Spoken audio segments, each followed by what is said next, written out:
শুভ সকাল। আগের ভিডিওতে দেখেছিলেন আমরা গোপাল ঠাকুরের আশীর্বাদ নিতে এসেছি, আর আজ সেই বিশেষ দিন। আজ আমাদের মেয়ের অন্নপ্রাশন বা মুখে ভাত। খুব বড় করে না হলেও আপনজনদের নিয়ে আমরা ছোট্ট একটা আয়োজন করেছি।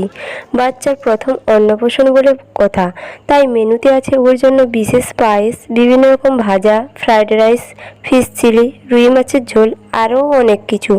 যদিও ও সবটা খাবে না, কিন্তু নিয়ম তো মানতেই হয়। দেখুন, আমাদের ছোট্ট লক্ষ্মীকে আজ ওকে একদম পুতুলের মতো লাগছে। এই জামাটা ওর মামা বাড়ি থেকে এসেছে। সবাই মিলে উলুধ্বনি আর শাঁখের আওয়াজে বাড়িটা একদম উৎসবে ভরে উঠেছে। ও প্রথমে একটু অবাক হয়ে তাকিয়েছিল, কিন্তু পায়েসটা খেয়ে মিষ্টি একটা হাসি দিল।